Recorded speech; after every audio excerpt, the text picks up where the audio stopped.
All right, we're going to get started. Welcome everyone to Universal Furniture. My name is Kayla Miller. I'm the Director of Marketing here. Just a few things that I wanted to point out that's new in our showroom this market if you have time to take a little tour. We have 2 new collections this market, Birch Haven, which is located on floor 2. We have an addition to our modern collection on floor 3 that's absolutely fabulous. We also have a lot of new upholstery. I think we have 80 new special order SKUs sprinkled throughout the showroom. A lot of them are featured in our living room here on floor 1. If you also have time, stop in our designer's lounge. We have a little luxury gift bag that we're giving out to everyone. I also just wanted to call out our beautiful sponsors that are here in the Learning Center. All of the lighting is Regina Andrews. The new flooring that we have this market is by Milliken. It's meant to mimic our concrete floors that is out in the lobby, which I think is just absolutely beautiful. But before I turn it over to Traci, help me give her a round of applause. Thank you, guys. Thank you for being here. I'm so excited to be back. Thank you, Universal, everyone, for having us back for this little strategic session we're going to have today, which is so fun. How many of you have come to one of these I've done before? Oh, good. Oh, good. It's so interesting because, well, I'll come to that in a minute, that why I do this. You know, are most of you all interior designers? Okay, excellent. I know, like, when I was really growing my business, almost like I would feel like paralyzed in a way if I had something that I was stuck and I couldn't get through and I couldn't make headway on it. And really, when I was growing, there wasn't a whole lot of information out there. Now there's a ton of information. But what I'm finding is that when you hear it from somebody personal, you know, that's done it before, sometimes it sinks in a little bit more. So how many of you have joined the Gloss, the program? Oh, this is even better. Okay. Which I'm going to give you a little bit of background. Hi, everybody. Traci Connell. So I'm out of Dallas, Texas. I've had an interior design firm for the last 25 years. And there's 8 of us. I'll tell you a little bit about my team. There's 8 of us. So 4 of the designers, myself, procurement, marketing coordinator, and bookkeeper. And so that's 2025. So I would say in about 2012 and 2013 is when my business shifted. I was a stay-at-home mom, well, I was for a while, but went back and started kind of doing this while my kids were in school, right? As we all kind of do. You're just going to be the best mom, the best wife, you know, the best worker, business owner. But then some personal things happened, and there I was alone with, the 3 kids. So I decided I had to make this a business. I had to make this work because I am a former teacher. And I was like, I don't think I want to go back in the classroom.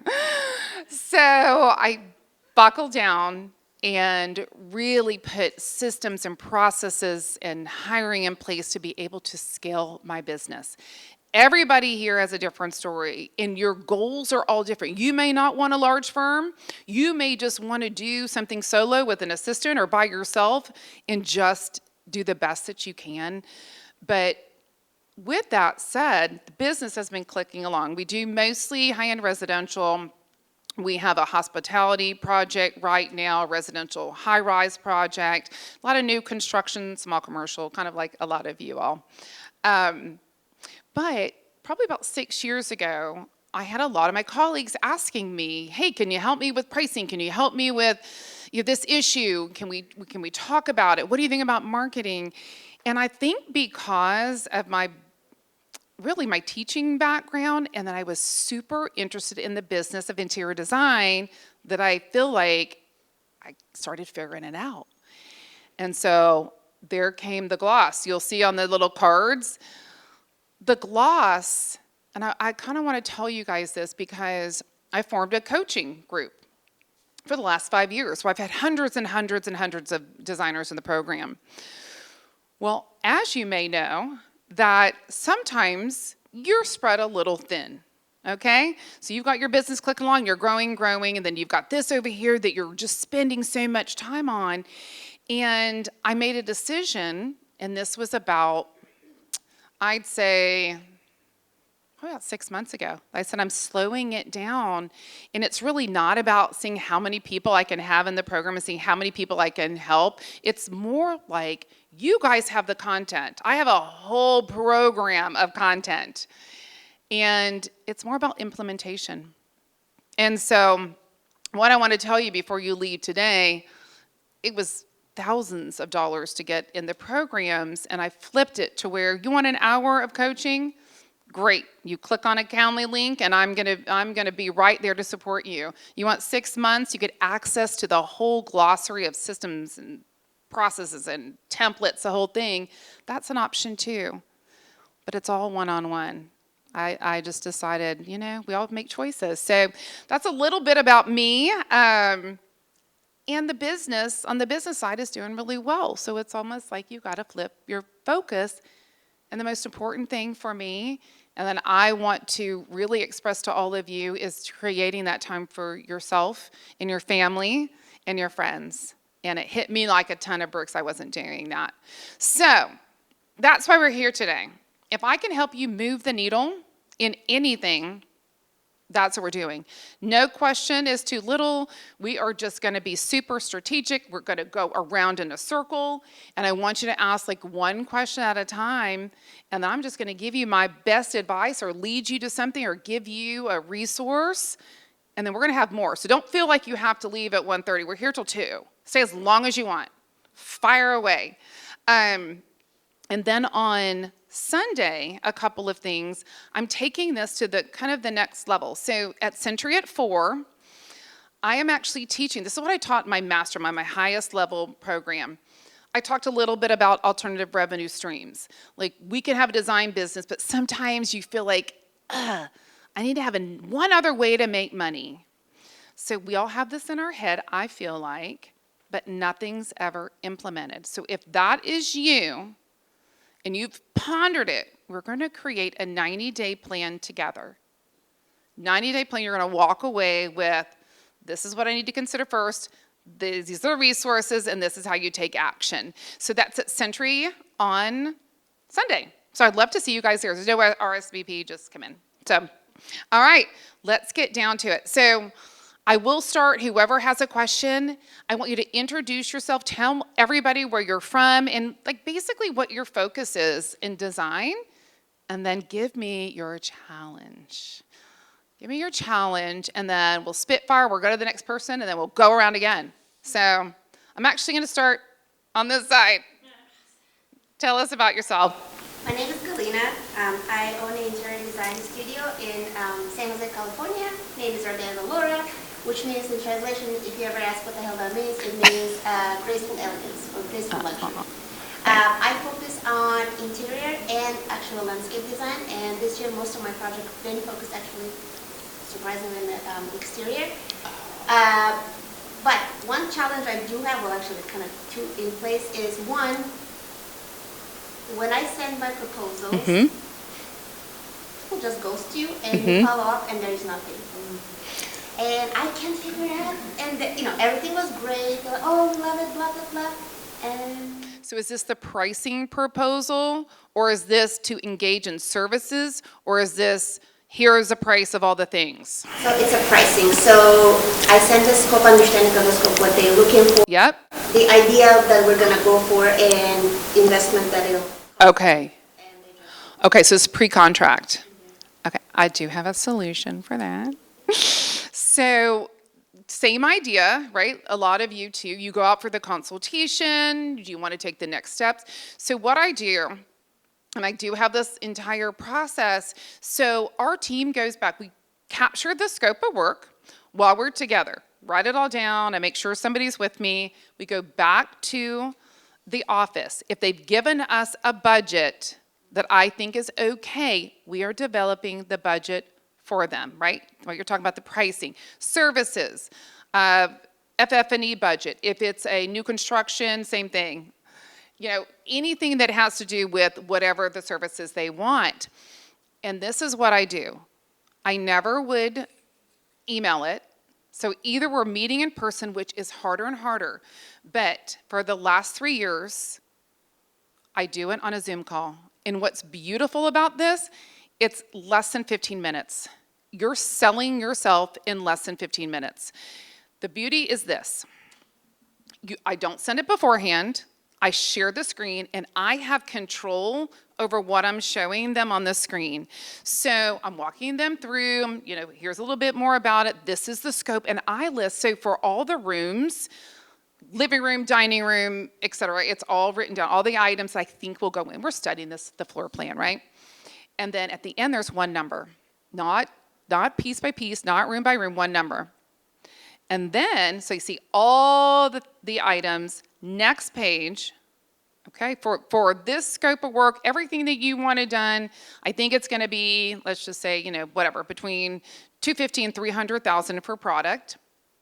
Our design fee for the firm is X, and I definitely say, but you need to reserve money for your freight and your sales tax, receiving storage, and delivery. And I say, that's usually about 25%. I can see right then and there what their body language is. And then I say, well, how do you feel about this? And then if they start squirming and then it's like, okay, well, let me know what you had in mind. Well, I was thinking really between, 150 and 200. That's the opportunity for me to say that's fine. We're going to take off a room or two, and then let's see if we can meet that budget. The worst thing is if they want to take it to something you can't do, the best thing to do is take off spaces. But you have them captured. I've even done, so if they say I want to do, 6 spaces, but I can tell that their estimated budget is going to be lower, then I'll present option A with their whole thing. This is $300,000. But if we want to take it down to these couple of rooms, we're in your budget. But you're not even showing them the price until you scroll down. So right then and there, they're pretty much like, okay, you're getting the feel. How much time have you invested? I would say, yeah, great question. So we use Studio Designer, and we have mock projects. So literally either you're using a spreadsheet of a job you've already done, right? Or you're going to Studio Designer, and you are just a typical sofa. So the level of your client. If it's a high end, you're going to do more, and then, because we only have 2 different price levels, really. You just put it in a spreadsheet, boop, boop, boop, boop, boop, and then you just total it up at the end. So I would say max, it's an hour. It's an hour. But the most important thing is by the time you go out there, you've already qualified that this is a good client. If you were doing this with everybody that called you, that wouldn't work. That'd be too much work. So, does that answer a question? It's a good one. Do not email the proposal without talking. All right, we're moving on. My name is Christina McGuire, and I live in Wyckoff, New Jersey. I've had all of you, and I love the gloss and all your feedback. It's amazing. And I mainly do residential, but I've had an opportunity recently to go into a medical facility, we had a mutual friend, and he brought me in, and I think I have misgivings about this sort of bridging over because it's so different. Okay. The way that the communication is, and it's we're relying on the doctors and also the person that is putting it together, who's the business person. So there's a lot of kind of cooks in the kitchen, but the feedback is so sparingly. It's just I'm just used to a constant communication between the homeowner and myself, and this is how we're getting from point A to point B. So it's just in dribs and drabs, and I want to follow through on it, and they've given me, it's like dangling fruit, and then we have this one and that one, and they're all kind of in that tri-state area, and it would be great, and the budgets are bigger, and the payout is bigger and things like that, and in some way you have a little bit more way to decorate without, say, you're spinning your wheels looking for a lamp or something like that. It's more, they're relying on your talent in that way, but I guess it's just, I'm afraid of the execution part. I know you said you've spread yourself to different avenues. I don't know. Yes. And so are you at the stage now, have they committed to an agreement with you or not yet? They did, but And I kind of felt like I had to give them a little bit before, like that's why I asked the question about how much did you give. And so I'm waiting on the first payment. Okay. Did they sign an agreement? Yeah. Okay. So you're waiting on the first payment. They've signed the agreement. But what happened now is that there's a big delay. So I feel like Oh. sort of like looking at the things that are more important because the design and the decorating parts are really coming now for a couple more. Have they given you any, so you're waiting for the payment. What is the payment? Is it for just your design fees? Yes. Okay. Yeah, I kind of did it in phase 1, 2, and 3. Okay. And so, yeah. So, I mean, I don't fear that about not getting paid. It's just a lot of open-endedness that is not. Okay. So normally, the way to speed that up, obviously, is by securing a start date. And if they don't pay you, they're not on the calendar. I think that's the next thing to say. Because, I kind of said that. I said, well, Yeah. nothing happens until the right. And it's a matter of capacity planning. If you need help or you shouldn't take another job because of it. The only issue with that is you can't control somebody else. And I understand there's a lot of cooks in the kitchen over this, right? And you can't force anybody to do anything. So you are kind of in an awkward situation where it's almost like you can't plan on it until you get that payment. I'm not buying the new part yet. No, you're not buying the new car. And then from that point on, when you did get that first payment, it's so good to say, okay, in 2 weeks, we're going to be at this phase. Let's set up a meeting. 4 weeks, we're going to do this. And then you be in charge. Set the schedule, set the deadlines, and then. I think they're not used to. No. All of a sudden, it's become like that they want this boutique medical, and I don't think they've done that before. Yeah. So I don't. So they don't know. They're going to rely on you to show them the easiest way to get from A to B, right? And then they might feel like, okay, this is not going to be as hefty as we really thought it would be because we have you. So anything that you can do to even create a timeline or a process or anything, and just even, it'd be great to even take each phase, like you said, and give it, 8 to 10 weeks, right? 10 to 18 weeks. Just for them to plan? Yeah. I think, there's been delays, unanticipated delays, so I understand that certain things take precedent, but it's just a little unnerving because it's so different, and I don't want to be like, just saying no to them then, Yeah. because I think it could be a great opportunity. And you're going to learn, and that's the thing too, if you're kind of like, I don't know if I should do this, you're going to pull in every resource you know, you're going to learn from this. And maybe you'll decide you're never doing it again, but I think you should. So hang tight. I know it's hard. Hang tight, I know. All right, we're going to start here and go this way. Hi everybody, I'm Barbara. I'm Italian. I own Biggest Piece Interiors. I live in Georgia, about 4 hours driving from here. I've always wanted to be an architect. Went into a different path for many years. When I turned 40, I said, that's it, I'm going to switch to what I love. So I started interior design. So a little late in the game, possibly. My challenge, I have lots of challenges to be fair. But the top one is. I'm a foreigner in a very rural area of Georgia, so that's challenge number one. But the Italianness apparently helps. Yeah. A little. Yeah. What I'm trying to do right now is trying to build the clientele. Okay. I've been very fortunate, to be honest. The projects are coming in, they're on the smaller side of things. Okay. I got to work with builders, so they're giving me bigger projects. Okay. But I think and I'm one-stop shop, so I'm social media, hello. Yeah. You're doing all of it. Yeah. Yeah, so it's challenging also practically speaking. So when you said wear yourself thin, I'm like, sounds like me. I would like to ask you a question about marketing. Mm-hmm. So since I'm competing obviously with local designers, there are not that many. What part of Georgia? Augusta, which is only famous. It's where my niece lives, yes. I'm from Atlanta, and you've got all the masters. You should be doing Airbnbs constantly. That would be, basically, I was going to say, would you concentrate on a specific target market like that? Yes. How would you go about the marketing? Would you do like social media versus literally sending out something physical to people? You need to go to my friend Jessica, some of her panels, vacation rental designers, because yes, being in Augusta, you're right.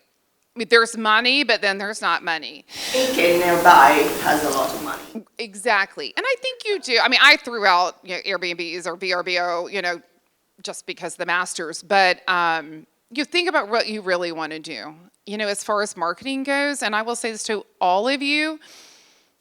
The people, the relationships, the networking, the partnerships, that's going to get you wherever you want to go. And those of us who are a little bit more on the shy side, believe it or not, I don't feel great walking into like a networking event I don't know. Kayla, my publicist over here, she knows that. She forces me to like go places. A glass of champagne helps you. Yeah. Or she'll walk in front of me and then like, I remember last year at this dinner, she pushed me. Go sit right next to her. But then once you're there, you're fine. So whatever you can do, I know there are country clubs and things in there, but I would just, and the best thing is, you guys, when you're approaching somebody you don't know or you want to talk to, if you're going to send them an email or call them or whatever you want to do, send a little gift and be like, oh, I'd love to get together, is you're going to meet for coffee and you're going to ask questions about them. I do this. What can I do to help your business? Ask questions. I've been known to connect people, and that's something that I love to do. It could be a lie. But, and at the end, they're going to say, well, tell me what you do. All right? And so it's more of an approach that I'm just not here to talk about my business. I want to see how I can help you. Yeah. I'm going down that route. Good. I think it's working. Good. You have nothing to lose. I'm a false extrovert. Yeah. Small Yeah, exactly. I know. It's so funny because once you get there, you're fine. It's like walking in the door or like meeting somebody at a coffee shop and you have no idea what they look like, or, it's just like dating, really. Blind dating and things. Yeah, we won't go there. But good luck. Yes. Hi. My name's Christy Day, and my main gig is styling for brands and interiors. Oh. And I'm slowly integrating residential design into my world. My question is kind of building on yours a little bit. In the proposal phase, how do you recommend integrating construction and those fees with who you're using, or if someone hasn't been selected by the client yet, kind of that process? Okay. I know they're separate from my fees, but how are you, once you are proposing your fees, integrating that really well? So are you talking about construction services? Okay, are you acting as a JC or GC? Okay. If a general contractor would be part of the project, and it's more than just a furnishing. Got it. But what part are you integrating them? Got it. Are you done the initial quantification? Okay. And then the proposal? Great question. Well, this used to work like clockwork. That basically we would take their scope, and if they didn't have a contractor, I think is what you're saying, right? You meet with them and you're like, I'm going to help you find a contractor, and here's the scope, and this is a priority, and this is how we work. Because I'm not going to go and help them find a contractor until they've signed my agreement, right? Which is what you're saying, right? So it's a matter of how you charge. So we will take a non-refundable retainer. I am the flat fee queen on furnishings. So if anybody has a question about that, I got that down pat. New construction, really good on flat fees because I'm good with boundaries, right? On a renovation, I still charge hourly. But I am always paid up front, and we're working against that retainer. So for something like that, I'd probably even collect maybe, a 50-hour retainer. That's not even gonna cover a lot of it, but that, this will get us started, and this, that, and the other. And then I say when 10% remains in trust, we'll get another retainer. And by that time, you're better able to really estimate how long you think that you're gonna be on the project. But yes, secure me first. And then if they say, well, we want to pick the contractor first, then they're not that serious, right? They're not that serious. Some other designers will do an engagement fee. If it's like, okay, well then, pay me for 10 hours of my time, and then we'll do discovery, find a contractor, develop the scope of work, then we can go on from there and then set the real dollar amount. Does that answer the question in a way? I feel like a lot of clients are reluctant to move forward with the design part and sign on. Yeah. They don't know what their fees are going to Yes. be from the contractor. Right. And the best thing is to find a contractor that can go in and go, I'm ballparking, because how long does it take them to give a bid? Forever, right? So I do have one that can go, I think this can be between, 7 and 9. And which is going to be like 1.5 when it's done. But yeah, and that's typically how we do it. But I've been in that circumstance before. I'm just not hired. But unless you just charge hourly, you can get to that point, and then do a retainer. Yeah, congrats. Lots of good forward motion. Good. Hello. Oh my God, love it. Do you have questions? I love it. I love it. Well, welcome. All right. Kayla, keep me on time. Tell me when we've got, what time is it now? 2:25. Oh, y'all, this is good. And we don't need to. I just told them to stay for an hour and ask as many questions if they would like. So, and I'll make sure if anybody comes in, then I got you guys first. So, all right, hello. I was hoping that I would not be asked because I am not a designer per se. Okay. I decided to take my training throughout my life and experience in designing or construction or what is the word? Renovation? I'm Mexican, so that helps. So I started with tons and tons of a whole warehouse full of antique furniture. Okay. I am from Mexico, but I have lived in several countries. The one that I have lived longer besides Mexico is Saudi Arabia. Okay. I lived there more than 7 years, and I acquired a lot of both furniture and architectural pieces that are hundreds of years old.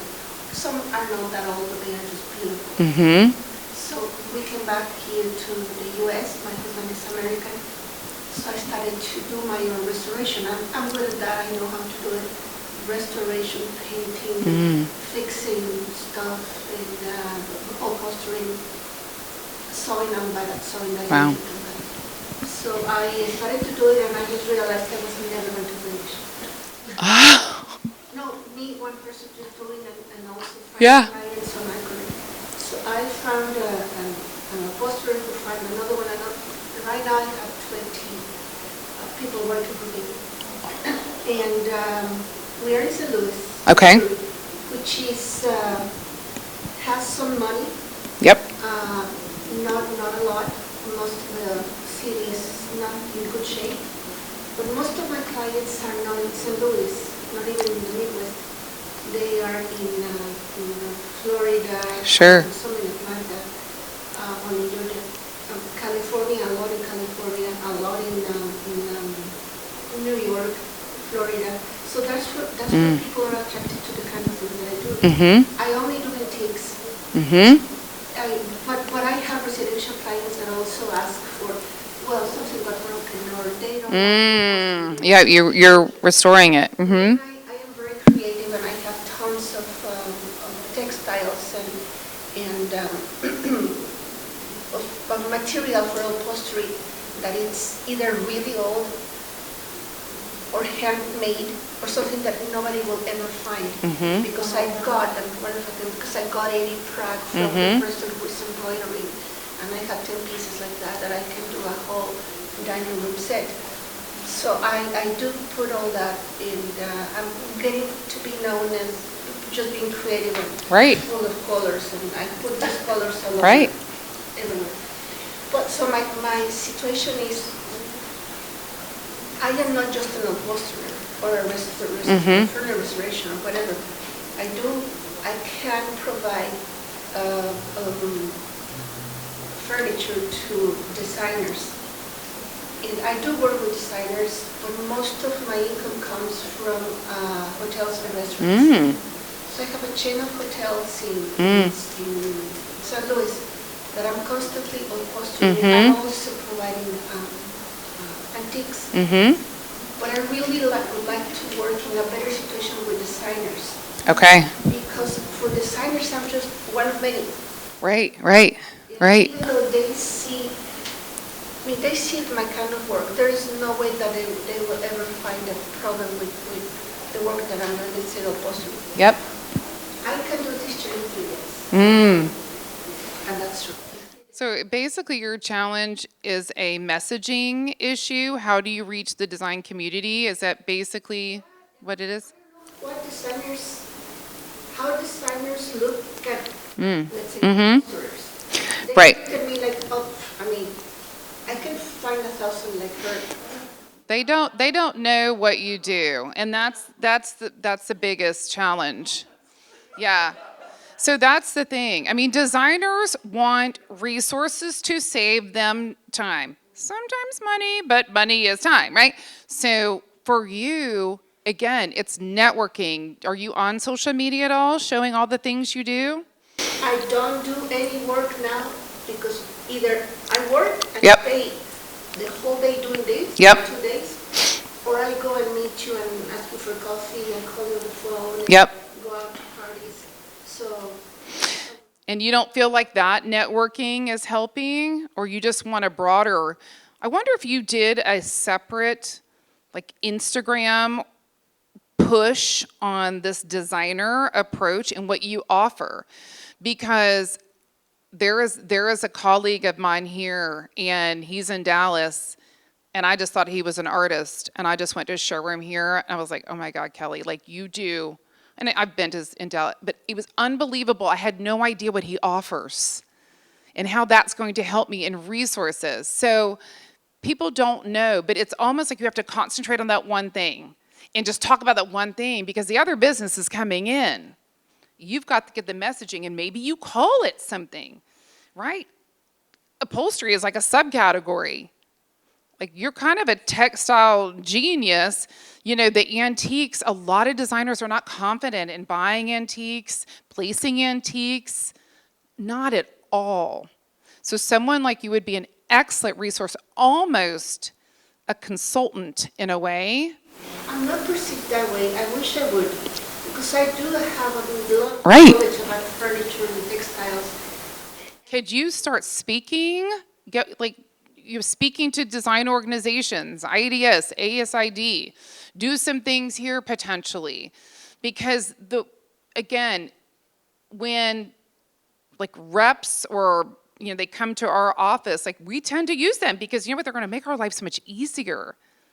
But we don't know what we don't know until you tell us. So I get in front of them. Perhaps go and make appointments to design firms, just like all our reps do. Come in, presentation, boom, boom, boom, boom. That works. My background is in marketing. I am 63, so you said you started like 50. Which is amazing, you guys, really. I mean, come on. Yeah. I'm 62, I started 5 years ago. See, it's not too late. Yeah, not too late. So I do feel like getting in front, have clear messaging. I think that's going to be your key. But maybe treat it as like another initiative through your business, and create graphics. And again, it could be another Instagram channel. But I think you have something going. It's just a messaging issue. Like I am trying to compete or to take away Right. my client. No, you're not. I think it's completely different. Consider yourself sort of as a consultant, and then you're not going after the same client. So, yeah, amazing. You have to capitalize on it. Yeah, great stuff. Hello. Hi, my name is I am from Indiana, but originally from Lima, Peru. Yes. I started business very, very recently, and it kind of it started with me building my house. Aw. And somebody asked me if I could help them, and I was like, yeah, sure, let me try. And, there's a big difference between building for yourself and Absolutely. when you're talking, the over $2 million mark. Yes. So I did that, and they loved it, and then met someone actually on Facebook, and she was asking about custom builders. So I decided to reach out to her and tell her, hey, I built with this builder, Carrington, and I had an amazing experience. And kind of sold her on building with Carrington. Actually, not kind of, I sold them. So the way I started business, because Carrington gave me a 2% cut for like a referral. When we're talking, the $3 million mark. Wow, I love that. Yeah, I was like, oh, okay. And then I sent another client too that, they love, because like, when I love something, you can feel it. And I'm like, I love the builder. Like, we had an amazing experience. They really, they were very, very good at communicating. The app worked great. Right. Everything that was documented, they took accountability for. If it was on the picture and you didn't put it on the budget, that's on you, not on me. Like, I was very specific on what I wanted, right? And they were like, okay, yeah, we'll pay for it. But I also took accountability on, changes that I made and things like that. So we just had a good relationship with that. So now I have 2 more houses, and then like it started going into, I moved back, because I'm in the CrossFit community too, and the CrossFit community is like a cult. Built-in referral system. Yes, it's like a built-in referral. It really is. Oh. Like, all CrossFitters are like, they'll go with each other. Wow. Even this girl who started like a Botox business, she grew a little empire out of That is amazing. Botox and like, yeah.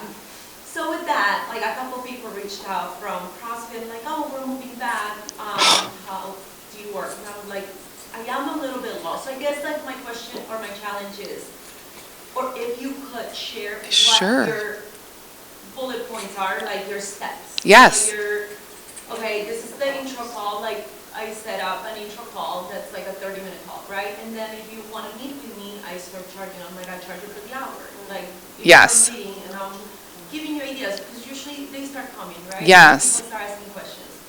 So I charge you for the hour or 30-minute in-person meeting.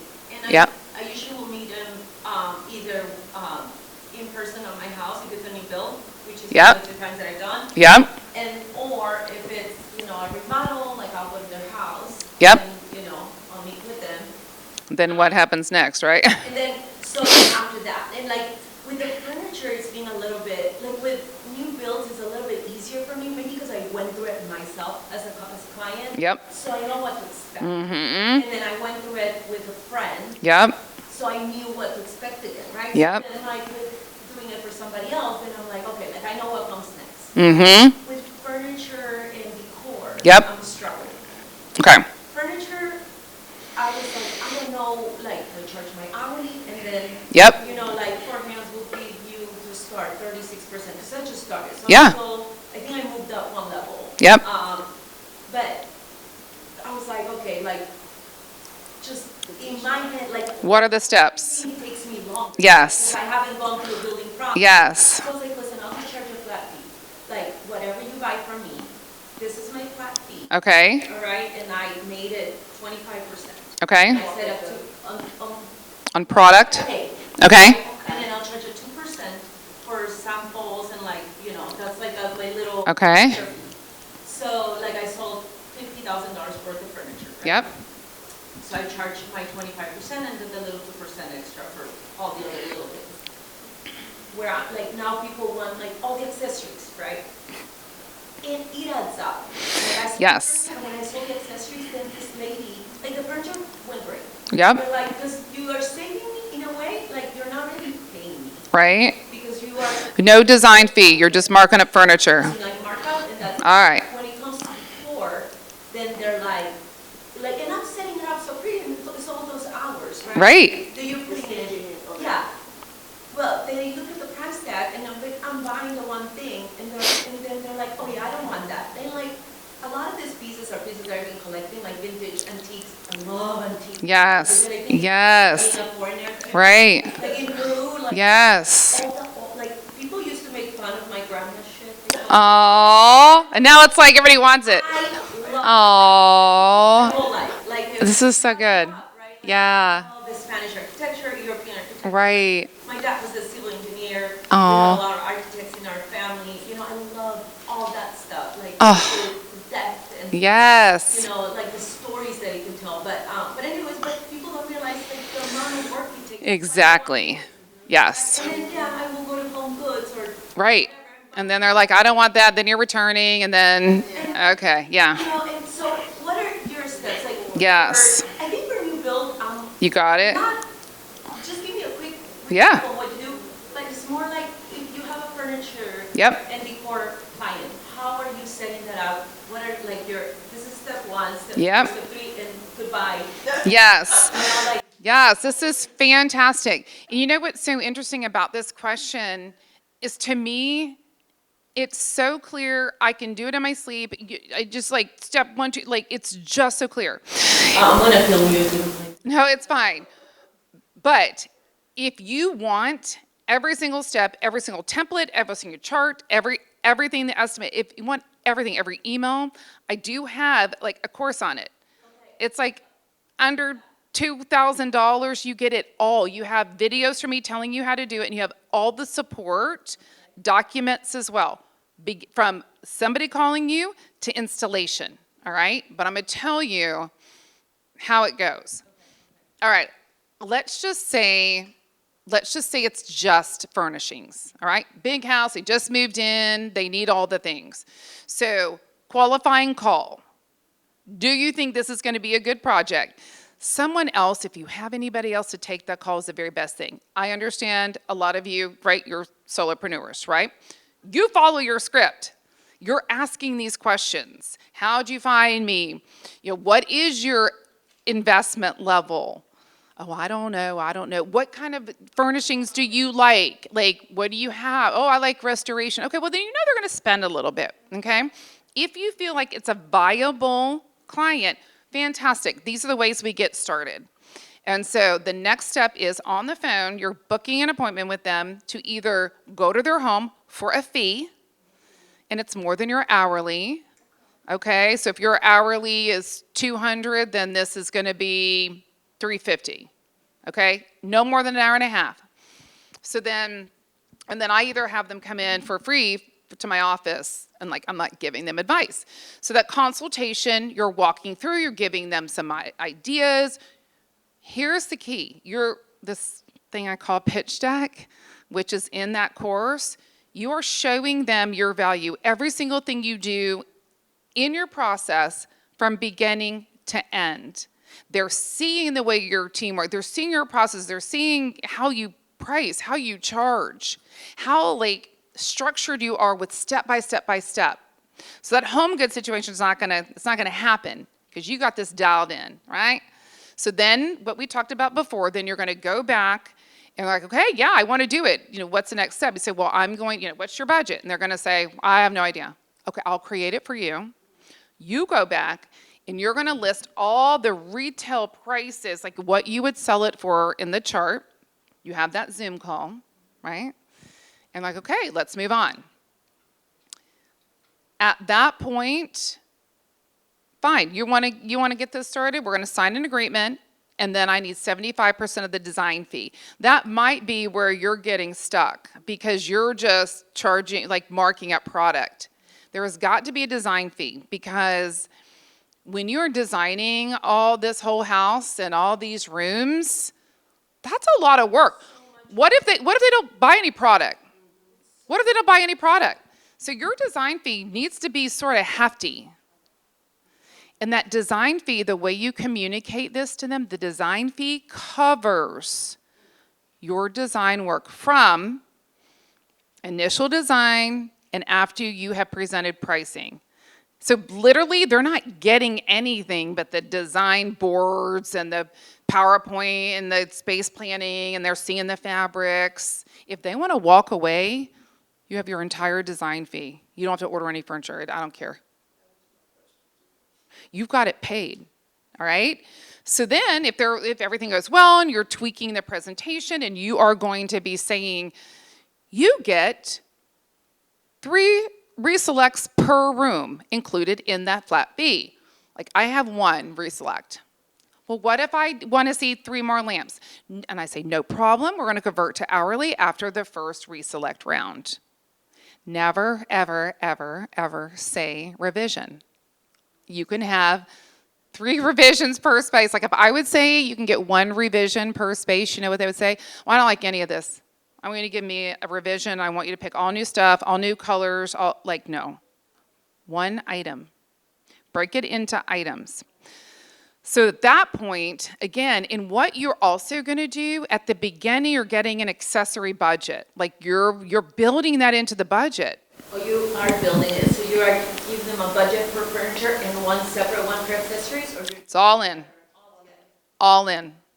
And you're going to tell them, anything more than like, I don't know, you could do 500 or 1,000 on like an accessory, you want to get their approval. Like if it's 1,000 or if it's an antique, ease your way into those things you cannot return. Just ease your way into that because that's so personal. And if you buy it, you're stuck with it. That's the trick, right? So the main thing is like we don't take back accessories. It's like that's the last layer. You have to trust me. I'm going to come in, if it's something that I'm like, oh God, this is the wrong scale. This is terrible. Like I'll take it back, right? So then, they're ready. You've revised the proposal. You're showing them the pricing. Here's the thing. When you get to the pricing that it's like, okay, you're going to order, it's in budget. They should say nothing. They shouldn't have anything to say. You loved it. It's in budget. We're ordering. But this is where you get held up. you don't have, like, they have to approve piece by piece. I do. That's what I was going to say. That's when they get, here's a lamp price, here's a table, here's a thing. And any consumer, it would be so great if we just said, okay, this whole thing is $300,000, please sign it, I'm going to order it. Okay, that's not reality. Yeah. Even like our super high-end clients, I'm sorry, they want to know, and I had a landscape architect come and do our project, I wanted to know what that bush cost. And I even was like, I can go to Home Depot and get it for $12. I'm like, oh, what am I doing? I'm like my clients, this is like crazy. But if they want us to reselect something based on price, 100% goes to hourly charges. I did my duty. I stayed within budget. You loved it. You want me to reselect because you think it's too expensive? When I have a really expensive dining table, but I kind of cheaped out on the end tables to make this work, fine. So you're making a budget for all of it? Everything. This is your living room budget? Everything. Includes the accessories? And you already have it ballpark in your... Kind of. Sometimes you can go, okay, well, like 10%, it's for accessories. Or you can look at a dining room, okay, in the dining room I'm going to have lamps is not an accessory in my world, but like whatever's on the credenza, whether it's a bowl or whatever's on the dining table, and art, you just ballpark it. Now, the kicker is that I want you to raise your prices like immediately. I want you to have design fee, and whether that's just hourly, but on your product, if you're telling your clients it's cost plus whatever, go no lower than 30% because that's standard. A lot of designers can charge cost plus 30, but guess what? They're selling $20,000 rugs. That's pretty good, right?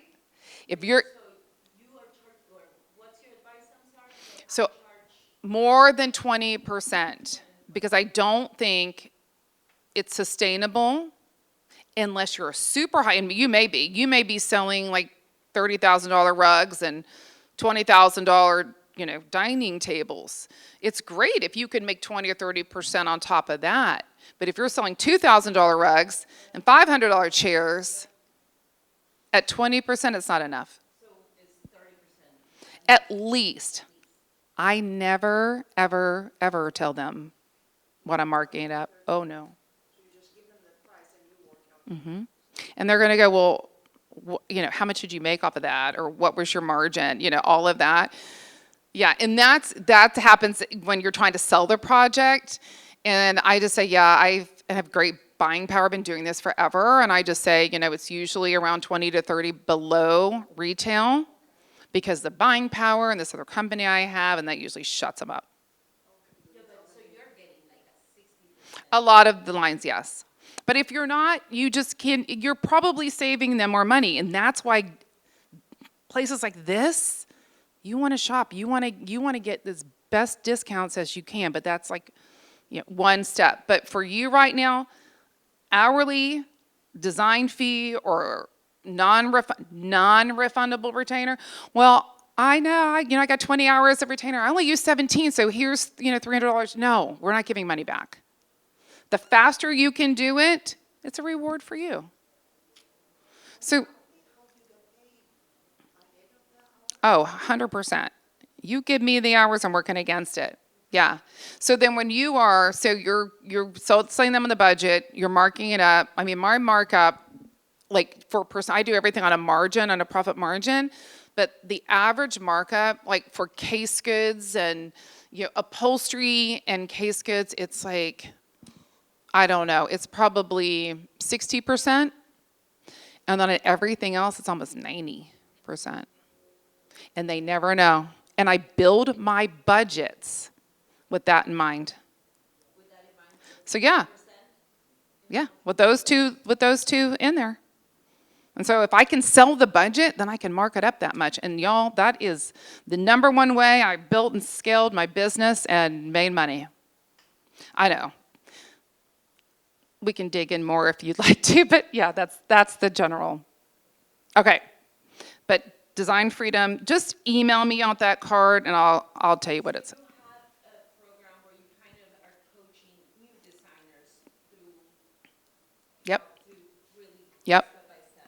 Yep. Yeah, and it's one-on-one now. Like I said, I would coach hundreds at a time. Oh yeah. Oh yeah.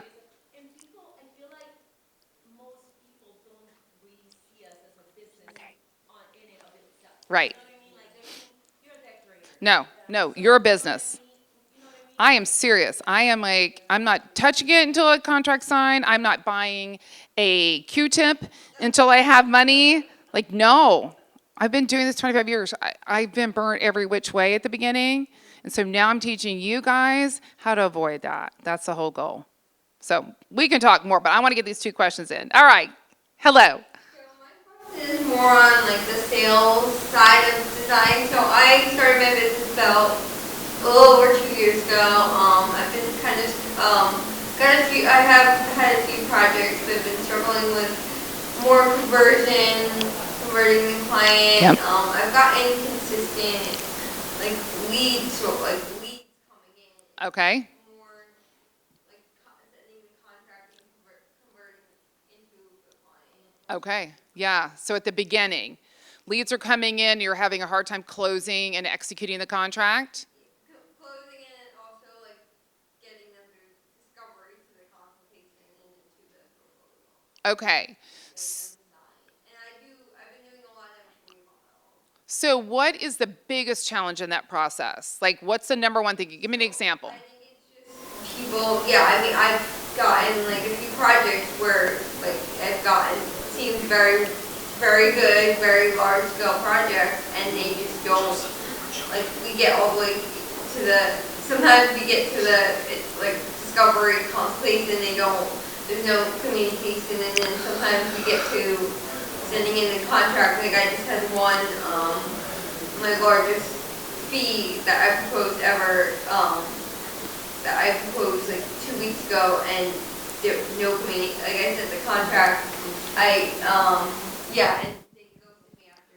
Did you send it or did you have it in person? I had You had a Zoom? I had an out-of-state client. It was a Zoom client, and on the Zoom calls, he added 4 additional rooms, or 5 additional Okay. rooms to my contract. Okay. I revised the contract and sent it back to her. And now nothing? We were in communication for a day or 2, and then nothing. And how long ago was that? So 2 weeks ago. And I know you've followed up, right? Yeah. Yeah. And I have, but still nothing. That's bizarre. And I know that it happens. I'm just going to tell you, give it a little more time. Give it a little more time, because you can, if you bug them 3 times, you know what they're doing? They're comparing your fees, your plan to somebody else. It's 9 out of 10 times that's what's happening. And I give them so much information, and then they can go and compare with somebody else, but they're doing their, their education on it. The other weird part about that one is that they initially had a 6-week time to get the project. Oh, forget it, yeah. Know the project already before hiring anybody. That's bizarre. Okay, then they've moved on.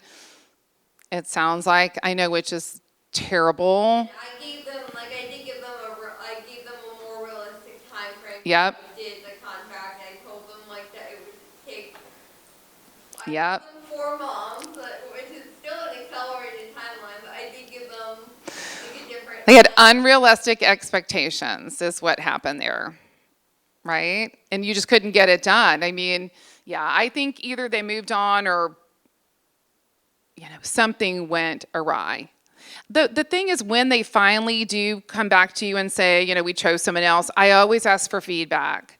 Can you tell me why you chose another designer? I'm always trying to improve my business. I would love the feedback, no hard feelings. It helps a lot. Oh, yeah. They say, we went a different direction. That's all they say. Then I write back. Please be more specific. It would really help me with my business. So sometimes they don't. And sometimes someone who runs a business, they'll answer. And it's awkward, but I would do that. I would answer. So patience, but how are we on time? We got one more.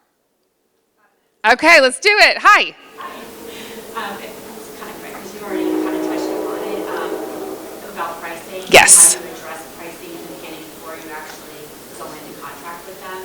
Because I always want to address that because I don't want to be shocked and or have that in that situation. And so a couple coaches have talked about reasonable pricing, like we charge at reasonable pricing. Yes. Retail or less. Yes. What's your take on that? Because obviously you say something different. I do say something different, but I think that's a great line, for designers to say, yeah, reasonable retail or retail a little less under retail.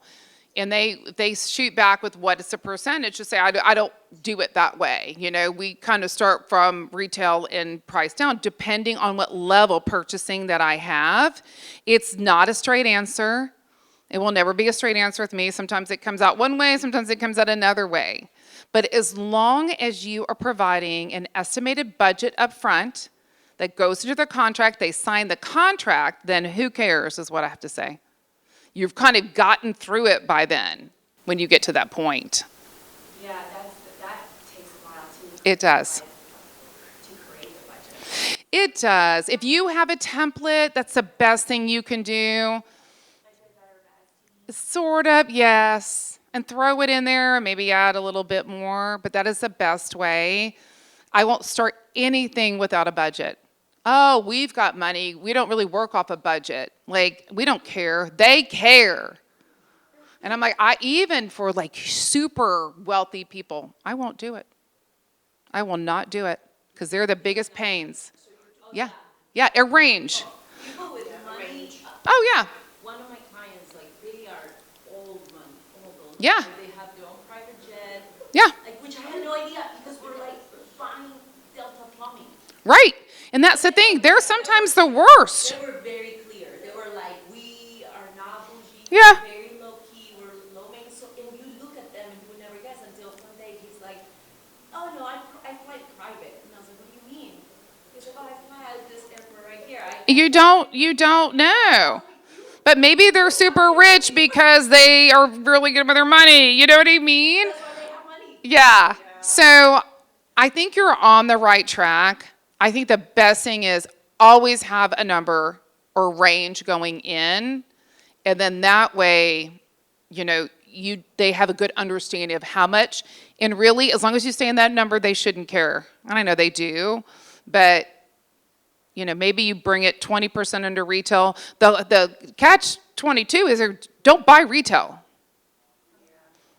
You buy retail, you're tanked. Yeah. So you could say 20 to 30% under retail, and then work within that budget, and you'll be great. So.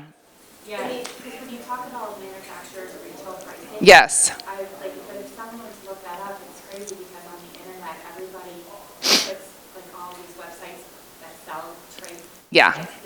They already have, they all I know. a different number than really what it is. And you've got to search it if you're doing things that, whether it's a Bernhardt chest or something, and somebody's going to find it. If that's what you're doing, you have to search ahead of time.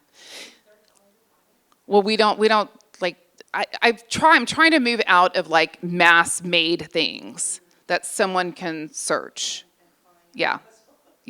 I'm really trying. I'll try to repaint it or put new hardware or change the stock, something. So it's not recognizable. And I think at this point, the clients who are searching, like, I don't want to work with them anyway. They've got to trust. And if they're going to do that, fine, hourly, then you can't wait for it to be over. So, well, it has been a pleasure. We'll open the room. If you guys want strategic one-on-one, contact me, email me. You can get on the website and just click for an hour, and I'm happy to help you with all your opportunities. We're not going to call them challenges. So hopefully I'll see you guys Sunday at 4 at Century for a little bit more. Good luck with your businesses, and congrats.